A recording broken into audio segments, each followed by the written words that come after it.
Welcome to the Dream Novel channel. Before starting to listen to the fun in this clip, don't forget to like and comment, so that the admin will have the encouragement to continue making clips.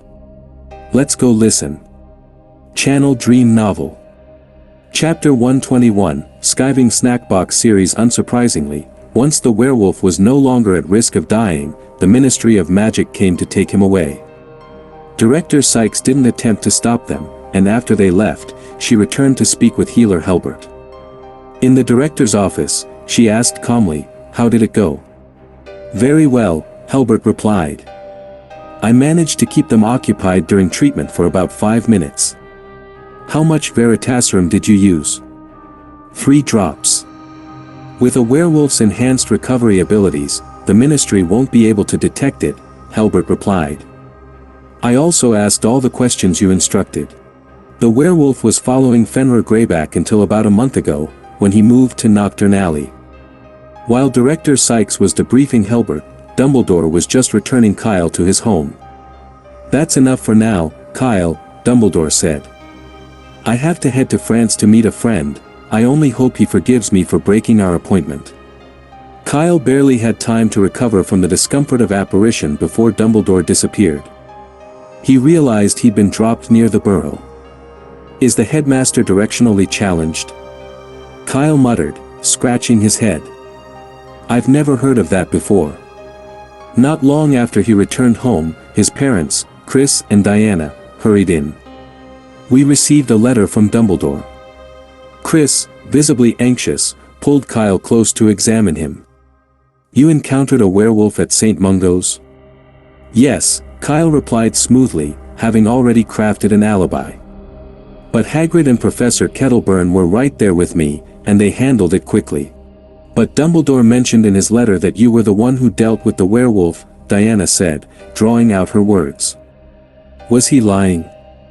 "Well, I didn't think just standing there was a good idea, so I offered a little help," Kyle replied, holding up his hand with his fingers pinched to show just how little he'd done. "Really, just a tiny bit of help?"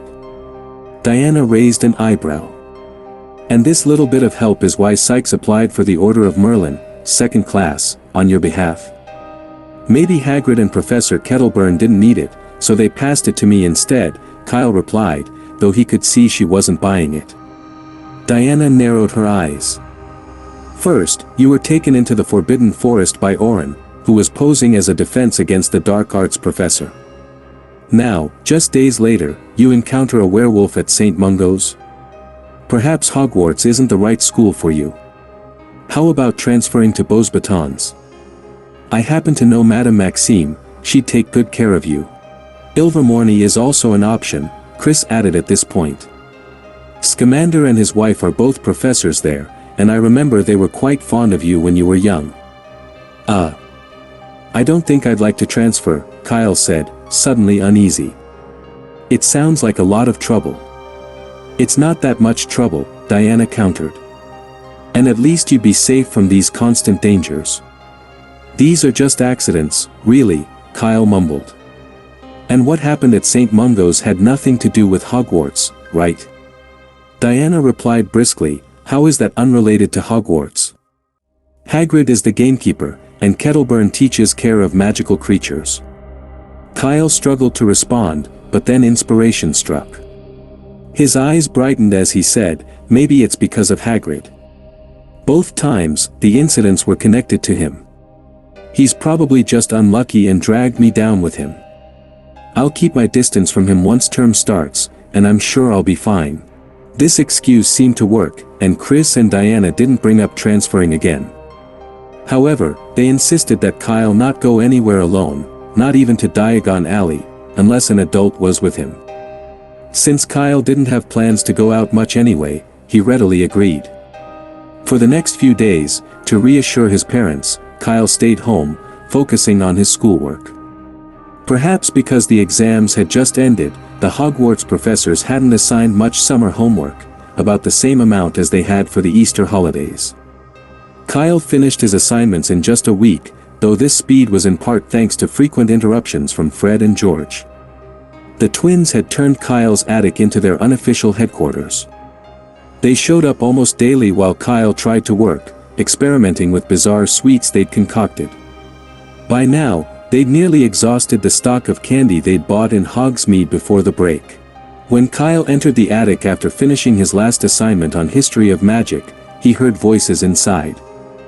"Fred, diluting the swelling solution just thickens the tongue a bit, definitely not the effect we're going for." "Oh. Yes, this is the closest we've come to success. If we don't dilute it, even a tiny amount will make the whole mouth swell up." Kyle pushed open the door and stepped in. As soon as he saw them, he couldn't help but burst out laughing. Pfft. George looked fine, with no visible changes. But Fred looked entirely different. His face was swollen and round, as if he had a pineapple jammed into his mouth. Anyone who didn't know him would think he'd been stung by a wasp. Trying his best not to stare at Fred's face, Kyle suppressed his laughter and asked, "What on earth are you two up to?" "Something that'll help young wizards stay out of class," George said with a wink and a grin. "We're calling it the Skiving Snackbox." "Fred, boo-hoo." Kyle tried to understand, but he really couldn't make out what Fred was saying, so he looked to George for a translation. "Fred said this line is going to be a huge hit," George interpreted, then continued to explain, "We're aiming to make a candy that'll only swell your tongue. The trouble is, we can't quite control the swelling solution to affect just the tongue. While making someone's entire head or mouth swell could also help with skipping class, it lacked the subtle touch of fun they wanted. That wasn't the Weasley brothers' style." "Have you tried Shrivelfig?" Kyle asked after thinking it over. "I remember it can counteract the effects of swelling solution. It should work better than diluting it." "Yes, how could I forget about that?" George slapped his thigh, causing Fred to wince in pain. "Sorry, Fred, didn't realize it was your leg," George said, jumping up. "I'll head to Diagon Alley, back in a jiffy." Channel Dream Novel. Chapter 122, Fat Tongue Toffee. George left in a rush. Since Kyle's family wasn't connected to the Flo network, he needed to return to the Burrow first, and then travel to Diagon Alley via their fireplace at home. Fred initially wanted to go with him, but as they passed a mirror, he reconsidered and headed back to the attic instead. Although usually easygoing, Fred wasn't completely indifferent to his appearance. Going to a crowded Diagon Alley with his face like this? He'd definitely end up as the first joke of the new school year. Back in the attic, Kyle began examining the results of the twins' recent work. A large box held more than a dozen types of candies, all popular varieties on the market: fizzing Whizbees, cream fudge, toffees, and chocolates. Kyle picked up a piece of cream fudge. As he brought it closer, he caught a faint bitter smell, oddly out of place with the candy's sweetness. "Oh. This one's a flop. We found that only toffee can really cover the smell of swelling solution," Fred explained. Kyle nodded, lifting a piece of toffee to his nose. The bitterness was much milder. You wouldn't notice it unless you were really paying attention. However, their method of infusing the solution seemed crude, just poking a hole in the candy and stuffing the swelling solution inside. With a bit more care, they could probably conceal the scent entirely. Then again, maybe they hadn't bothered. After all, until they perfected the dosage, it wasn't even halfway complete. Fred handed Kyle a notebook containing all their previous experiment records, with detailed notes on each failure and its adverse effects. The journal spanned nearly 10 pages, surprisingly thorough. As Kyle flipped through it, George returned, holding a paper bag full of Shrivelfigs.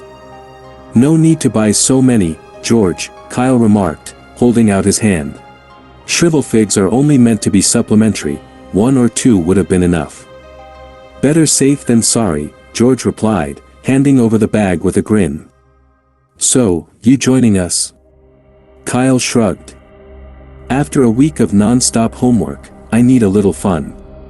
"Speaking of that," George sighed, "I can't believe you're spending your whole break on homework." "Percy's the same way. When I came back, he was complaining that I disturbed him, just because I opened the door. And he wasn't even working in the living room. I'll give you this, you're way better than him in that respect. At least you never blame us if you can't get your work done." Kyle, used to the Weasleys' daily bickering, didn't mind and simply took out 2 shrivel figs, peeled them, and squeezed out their juice. While he worked, George took a half-full bottle of swelling solution from the box, paused to think, then poured half of it into an empty bottle. Fred and George were only average at potion making, and since Mrs. Weasley didn't allow potion brewing equipment in the house, they'd had to buy the swelling solution directly from Diagon Alley, a 5-gallon pint they were determined to use sparingly. As they added the shrivel fig juice, the swelling solution's color began to shift, going from its original sky blue to a lighter hue. Kyle nodded. As long as the color didn't shift entirely, it meant the solution's properties hadn't changed. He picked up the bottle and prepared to drip a bit onto his hand to test the effect. George quickly stopped him. "No, no, no, Kyle, you can't do that," he said, looking unusually serious. "The goal is to make the tongue swell, not the hand." He pulled out a fresh piece of candy from his pocket, dabbed some of the solution onto it, and popped it straight into his mouth. "I really shouldn't talk with my mouth full," George muttered, wrinkling his nose. "This tastes, oh. Slowly, his cheeks began to puff out, and his words turned into muffled groans as his tongue expanded, thickening visibly. Beside him, Fred was practically jumping with excitement, his own tongue-tied whimpers sounding almost celebratory. George's tongue continued to swell rapidly, soon protruding from his mouth like an enormous, slimy python. "Looks like it worked," Kyle observed, examining George's appearance. The shrivel fig had successfully neutralized part of the swelling solution, slowing down its potency so that only the tongue, which had come into direct contact with the most solution, was affected. Now, all they needed was a way to mask the potion's distinct flavor, so young wizards wouldn't detect it. Then the Skiving Snackbox would be ready for launch.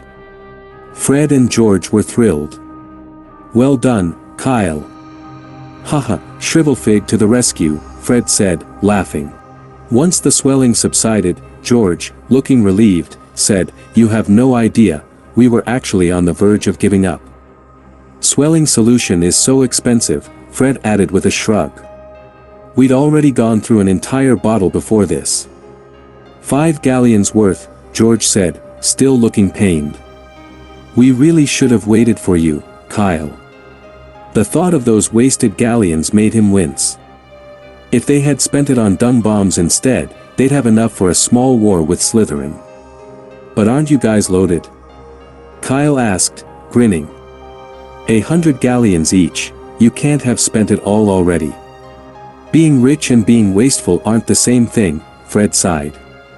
"And we only have 30 galleons left, that's all we managed to keep."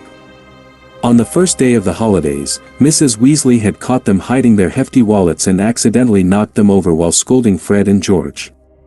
Golden galleons scattered all over the floor, nearly causing her to faint from shock. She'd thought the twins had robbed some poor Slytherin at school. Though Fred and George quickly explained the source of the galleons, Mrs. Weasley didn't believe them at first. It wasn't until Chris vouched for them that she finally accepted their story. Still, she confiscated their galleons, fearing they might be up to some grand mischief. Now, the 30 galleons Fred and George still had were what they'd managed to hide in their trunk, a modest sum, enough for their immediate needs, but not much more. Channel Dream Novel. Chapter 123, The Wizarding World is full of treachery. In the following days, Fred and George continued to come over occasionally, focused on perfecting the first product in their Skiving Snackbox line, the Fat Tongue Toffee. Kyle, however, found the process unbearably tedious and opted not to join them, choosing instead to stay in his room and read. Fred and George were speechless. They couldn't help but see a budding Percy in Kyle. But they couldn't say much. Kyle was, after all, their landlord and a valuable partner. It was also the only place where they could experiment freely and openly with their inventions. Of course, this didn't mean they stayed entirely silent about his absence. After one of their invitations was declined, George drawled dramatically, "Fred, I think it's time we put in an order for some fireworks to celebrate Kyle's early promotion to prefect." "We'd be celebrating for 4 years, then," Fred replied in the same mocking tone. "After all, Hogwarts doesn't make students prefects until 5th year, and he's only in 2nd year." "True, it could even be 6 years." George raised an eyebrow, smirking. "Let's not forget about the position of head boy." "Yes, goodness, 6 years worth of celebratory fireworks." "That's a fortune," Fred agreed, their exaggerated tone and demeanor perfectly mimicking a certain potions professor's. If someone had overheard, they might have thought there were 2 Snapes standing outside Kyle's door. Kyle simply responded by flipping them off without a word, then turned back to his desk. There, a stack of parchment filled with careful writing awaited him. The text was a transcription he'd copied from a book in the restricted section titled Magical Products, Alterations and Combinations, a work on alchemy. Though Kyle hadn't been particularly interested at the time, he'd decided to transcribe the information anyway and had left it untouched for ages. Now, however, he felt differently. Helping the Weasley twins with their snack boxes had been a mild diversion after finishing his homework, but his real interest lay in learning about Horcruxes. He sifted through the parchment, focusing on the sections concerning the embedding of magic within ordinary objects. This was the closest thing he'd found that might connect to Horcruxes. Although it was a bit of a stretch and Kyle wasn't entirely certain Horcruxes had anything to do with alchemy, it didn't hurt to gather knowledge. After all, both alchemy and Horcrux creation involved complex fusions, and there was always the chance of some crossover. The soul and magic might be quite different, but he knew it wasn't entirely impossible that there might be a connection. Kyle hadn't noticed anything unusual at first, but as he studied the book more closely, he realized just how dense and intricate the content was. Determined to fully understand these concepts, he ordered several foundational books on alchemy from Diagon Alley, learning the subject from scratch. Alchemy proved to be an expensive hobby. Even the most basic books cost at least 10 galleons each, more costly than even Lockhart's famous series. Kyle ended up spending a small fortune to build his collection. For almost a month, he immersed himself in reading, gradually piecing together the basics of this ancient craft. One night, a month later, Kyle sat at his desk as usual. But this time, instead of reading, he took out a wand and tried to levitate a piece of toffee in front of him, making it float gently upward. Ottery St. Catchpole, being a largely magical village, effectively rendered the trace useless, making it difficult for the Ministry of Magic to detect any underage magic. Still, Kyle was careful. He only used his wand at night, when ministry offices were closed and most villagers were active, creating ample magical interference. And rather than using his own wand, he used one he'd taken from the witch who had once pursued him. When he first found it, he'd slipped it straight into his robe and decided not to hand it over to Professor McGonagall or anyone from the ministry. Although the hit wizards had briefly asked him about the missing wand, they hadn't pursued it much further. In the vast expanse of the Forbidden Forest, they likely assumed it had been lost or spirited away by some magical creature. Now, the wand served as Kyle's personal trophy. It didn't feel quite right in his hand, like eating spaghetti with a spoon, but he couldn't complain about something he'd obtained for free. Under his control, the toffee gradually began to peel away, layer by layer, until it transformed into a thin, candy paper. The wrappers were extremely thin, and on closer inspection, each layer bore a unique pattern. Next, Kyle took a small vial of light blue swelling solution and, with another wave of his wand, guided 2 drops of the potion into the air. The drops divided and stretched, forming countless thin, nearly invisible lines that perfectly aligned with the patterns on the candy paper. As he completed this process, the wrapper reformed, pulling together into a seemingly ordinary piece of toffee. This accomplishment marked Kyle's progress over the past month, mastering how to change matter's form and then fuse it together.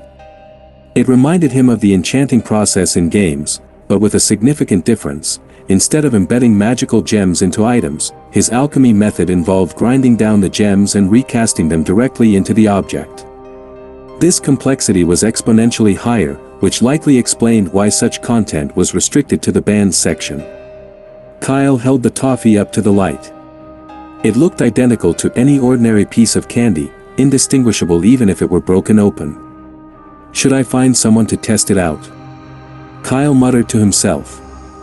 This was his first attempt at something like this, and he wasn't entirely certain of the outcome. The only way to confirm its success would be to try it on someone. He mentally reviewed potential test subjects. Fred and George were ideal candidates, and he was sure they'd be enthusiastic about trying it. But he quickly ruled them out. He wasn't doing this to refine their product, and if they discovered he could fuse toffee and swelling solution perfectly, they'd never let him focus on anything else for the rest of the summer. Ron seemed like a promising option, obedient, trusting, and usually willing to go along with things. He was also convenient when it came to taking the blame. There was also Potter, Hogwarts' new star student and savior, who rarely left his comfort zone.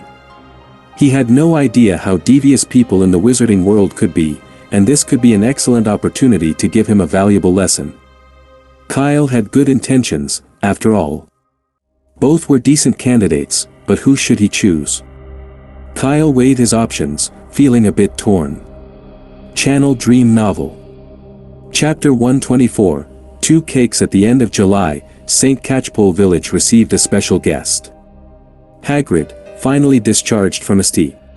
Mungo's, had pieced together everything that had happened with the help of Newt and a healer.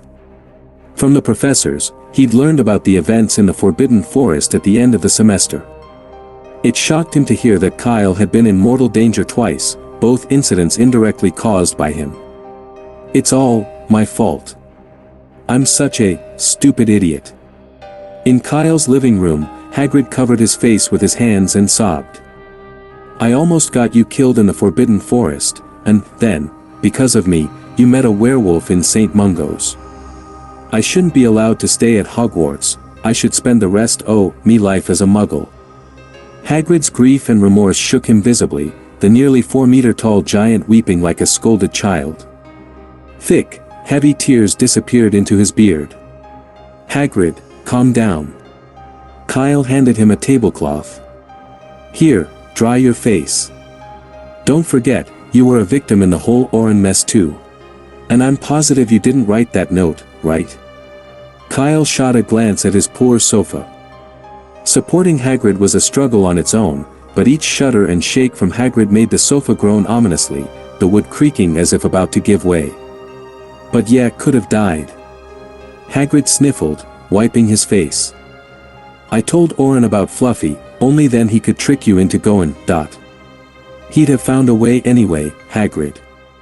Don't forget he was my defense against the dark arts professor, he was always cooking up reasons to take me to the Forbidden Forest. But you would have been on your guard against any other excuse. Hagrid's shoulders were still trembling. And if you hadn't come to see me, you wouldn't have met the werewolf at St. Mungo's. It was an accident, Hagrid, said Kyle, shaking his head. And thankfully, I was there. Do you realize how many innocent patients could have been killed that day, or turned into werewolves?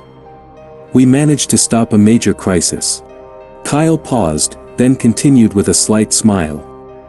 In fact, I should be thanking you, because of the werewolf incident, I'll probably be getting an Order of Merlin soon. Director Sykes promised she'd nominate me. Ghoul-Pin, Gargoyles, the Order of Merlin. Hagrid finally lifted his head, awestruck. Kyle, you'll be the youngest recipient ever. Who knows, Kyle shrugged. Have a toffee, it might cheer you up a bit. Thank you, Kyle, Hagrid said, taking the toffee Kyle handed him and wiping his nose with the back of his hand. Oh, and that reminds me, I've got a gift for you too. Kyle felt a bit uneasy. It's not a new flavor of ferret sandwich, is it? Hagrid managed a forced smile. If that's what you like, I can make it next time. But no, not today. He pulled a large box from behind his back. I just found out your birthday's tomorrow. So, happy birthday in advance, Kyle. Made you a cake himself. Kyle opened the box to reveal a large chocolate cake thickly covered in icing, with the words Happy Birthday Harry spelled out in green. The words were misspelled, but the intention was clear. That, however, wasn't the issue. Kyle's eyes narrowed, his face a mixture of confusion and disbelief. This is, for me. When had he changed his name? Did Chris and Diana know about this? Of course, you don't like, wait, sorry, I grabbed the wrong one. Hagrid, noticing the writing on the cake, gave Kyle a hearty pat on the head, hard enough to knock over an ox, then reached into the other pocket of his coat and pulled out a second box. This one's yours. Inside was another frosted chocolate cake, identical to the first except that the icing was yellow, and this time it read Happy Birthday Kyle, still misspelled, but it was the thought that counted. Your birthday's the same as Harry's, so I mixed up the cakes. Thanks, Hagrid. I really like it, Kyle said sincerely. He cut a small slice and took a bite, only to be overwhelmed by the intense sweetness that hit him like a wave of pure sugar. It was as if he'd downed a mouthful of syrup. He should have known better than to eat anything homemade from Hagrid. Kyle gritted his teeth and forced himself to swallow, fighting through the saccharine overload. How does it taste? Hagrid asked, looking hopeful. It's amazing. Kyle replied, managing a thumbs up. I've never had a cake this sweet before. I'm glad you like it, Hagrid beamed. Would you like some more? There's plenty left. No, I'll wait until tomorrow and share it with my friends, Kyle said quickly, shaking his head. Fred and George would be sorry to miss out on such a delicious cake. Cedric's coming back soon too, and I want to save him a slice. Yes, good things are meant to be shared, Hagrid chuckled. Feel free to visit me anytime after school starts. Sure. Kyle cleared his throat, feeling the sugar settle heavily, and hastily changed the subject. So, you've got a cake for Harry too? Yes. Dumbledore agreed to let me take him to Diagon Alley, Hagrid replied, frowning. I was supposed to go tomorrow, but his acceptance letter hasn't reached him. Dumbledore asked me to go earlier to make sure there aren't any problems. Kyle raised an eyebrow. That's odd. Exactly, so I'll head to Surrey this afternoon and deliver it myself. Can't have Harry missing his start at Hogwarts, Hagrid said, nodding firmly. Oh, don't worry too much. Sometimes it's the owl's fault, Kyle replied, looking out the window thoughtfully. Some muggles don't like birds, maybe they shoot away the owl with the letter. How about this, you give me the letter, and I'll have Ratton deliver it. Then you can take him straight to Diagon Alley. Wouldn't that be too much trouble? Hagrid hesitated, reluctant to let go of delivering it himself. No trouble at all, Kyle said, waving him off. It's a Hogwarts tradition for new students to get their acceptance letter from an owl. It's a once-in-a-lifetime moment for a young wizard, miss it, and there's no second chance. Hagrid paused, Kyle's words striking a chord. Yes, how could he have forgotten that? After a moment's hesitation, Hagrid pulled out a pale yellow envelope and handed it to Kyle. All right. Then I'll leave it to you. Not a problem, Kyle replied, taking the envelope. Hagrid lingered a while longer but eventually headed to the door. Just before he left, Kyle called out, by the way, Hagrid, what did you think of that toffee you tried earlier? Toffee? I haven't eaten it yet, Hagrid said, smiling. I'm taking it to Harry, he's never had magical sweets before. Kyle could only nod. Safe travels, Hagrid. After Hagrid left, Kyle called Ratton over, handing him the acceptance letter and the enchanted toffee, which he secured next to the envelope's wax seal. Be careful, he warned Ratton. That family isn't exactly friendly, and they might be armed. Channel Dream Novel. Chapter 125, Harry, Hagrid must be a very powerful wizard. The weather in Britain is always fickle. It had been bright and sunny in the morning, but by evening, the skies opened up in a downpour. Far from London, out on the open sea, a massive reef jutted up from the waves, topped by a small, rickety shack that looked ready to collapse under the weight of the storm. Inside, the biting wind whistled through cracks in the wooden walls, sending shivers down the spines of the 4 people huddled together in the cramped, dim room. Despite the freezing cold, tension thickened the air. You're looking at a pack of stupid lies. Vernon Dursley roared, his face purple with rage. Now, hand over that blasted letter. Opposite him stood a skinny boy with round glasses and a lightning-shaped scar on his forehead. In his hands, he clutched an opened envelope bearing the Hogwarts crest. Harry Potter's expression was one of shock and bewilderment. "Is this what you've been hiding from me?" he asked, frowning as he reread the letter. "A letter of admission to a school of magic." "Shut up!" Uncle Vernon shrieked, his voice strained and unnatural. His face turned a darker shade of purple as he glared at Harry. "There is no such thing as magic in this world." He took a step forward, holding out a meaty hand. "Give me that bloody letter, and we'll go home. Now." "No." Harry shook his head firmly, clutching the letter to his chest. "It's mine."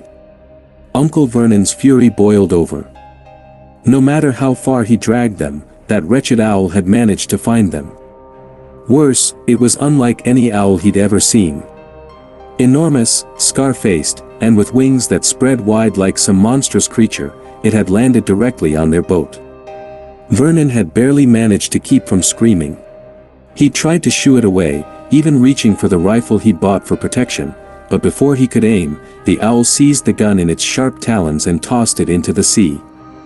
It had then settled on the boat, staring them down with its scarred face, talons digging deep, menacing scratches into the wood. Monster. That owl was as much a freak as these unnatural people Vernon despised. His mind reeled. But thankfully, it had flown off after Harry took the letter. If he could just destroy it, if he could just rip it up, it wouldn't be too late. "Give it to me!" Vernon roared, lunging at Harry, desperate to snatch the letter from him.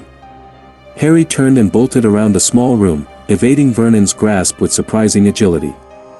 Vernon, red-faced and stumbling, found himself unable to catch the smaller boy, who darted through the cramped space with ease. But the room was small, and as soon as Aunt Petunia and Dudley joined in, the numbers soon overwhelmed Harry. Within moments, they'd managed to pin him down. "Give me the letter." Vernon growled as he tried to pry Harry's hands open. Panting and furious, he struggled to pull Harry's arm down. Just as he felt his fingers closing around the parchment, boom! A deafening bang on the door shook the entire shack, freezing everyone in place. They stared at the door, terror etched across their faces. Boom! Another powerful blow rattled the door on its hinges. Dudley whimpered, clutching Aunt Petunia in terror. "Something's trying to get in." "Who's there?" Uncle Vernon called out, his voice shaking despite his attempt at anger. "I'm warning you, I've called the police. You're trespassing." Silence fell outside, followed by the sound of a bolt sliding back. The door creaked open, and a towering figure filled the doorway. "Could I trouble you for a cup of hot tea?" This was a long trip. Hagrid asked as he ducked into the tiny shack, struggling to fit his massive frame inside.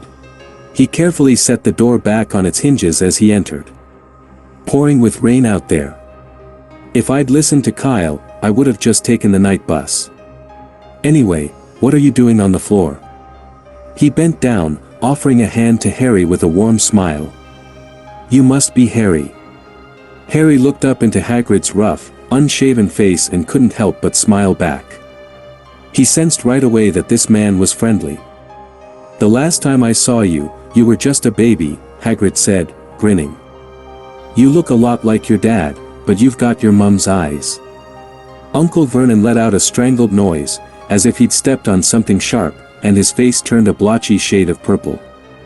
He glared at Hagrid, clearly wanting him out of the shack, but realizing he had no way of forcing him to leave. "Get out, you great oaf," he shouted.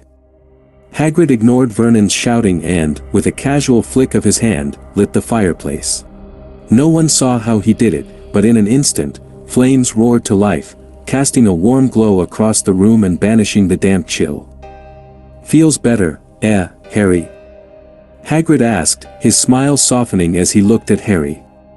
"Much warmer, yeah." Yes, Harry said, his cheeks flushing a bit. Thank you. But... I'm sorry, I don't know who you are. Just call me Hagrid, everyone does, he replied kindly. I'm the keeper of keys and grounds at Hogwarts. You know about Hogwarts, don't you? The wizarding school? Harry asked, glancing down at the letter still clutched in his hand. Exactly. So, you've already got your letter.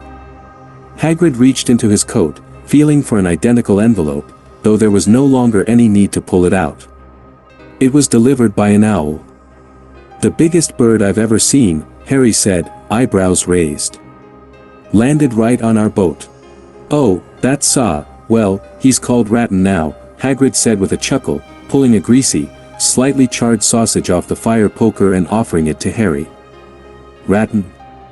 That's the owl's name? Harry asked, taking the sausage. He took a tentative bite, then his eyes widened as he tasted the rich, savory flavor. He couldn't remember anything ever tasting so good. Yes, he's quite fond of it, Hagrid said, his expression briefly tinged with a hint of sadness. But just as quickly, he snapped back to his usual cheer, so that no one, not even Harry, noticed the momentary lapse. Oh, nearly forgot. Happy birthday, Harry. Hagrid reached into his coat and pulled out a slightly squashed brown paper box. I'm afraid it might be a bit flattened, but it still tastes delicious. For me? Harry asked, astonished. Was he actually receiving a birthday gift? He carefully opened the box to reveal a large slice of buttercream cake. The cake was a bit flattened, the green icing on top smudged against the box, but he could still make out, Happy Birthday, and his name in faint letters. Go on, give it a try, Hagrid encouraged, watching him closely. Harry took a small bite of the cream and treacle filling, and a burst of sugary sweetness exploded on his tongue. It was overwhelmingly sweet, sweeter than anything he'd tasted before, almost like a jar of sugar condensed into a single bite. And here, Hagrid added, placing a toffee beside the cake, a little something extra. Candy. Harry's eyes brightened, though he set it aside for later, having already been hit with enough sweetness. Dudley, who was sitting close by, stared at the cake with longing, his stomach audibly growling. Don't you dare let him eat anything, Dudley, barked Uncle Vernon, his eyes narrowing suspiciously at Hagrid. Listen here, I'm not spending good money to send him off to learn card tricks and juggling. Hagrid let out a low, mocking laugh.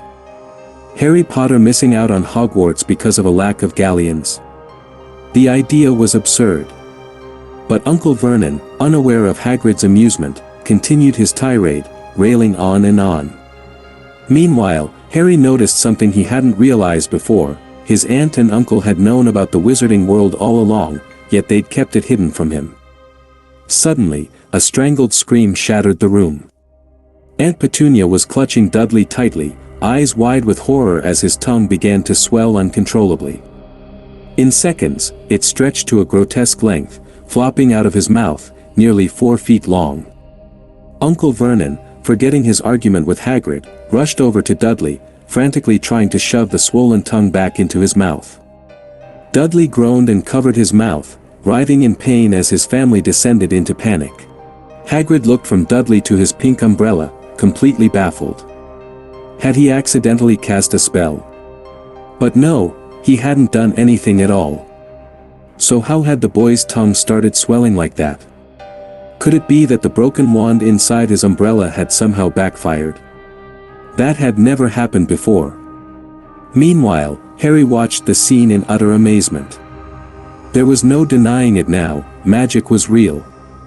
He hadn't even seen what Hagrid had done, yet here was Dudley, transformed and helpless.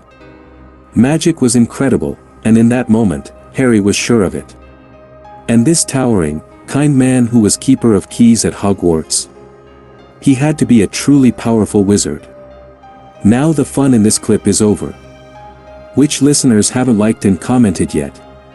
You can press like and comment to encourage the admin find the fun in the next clip. May the listeners be happy forever.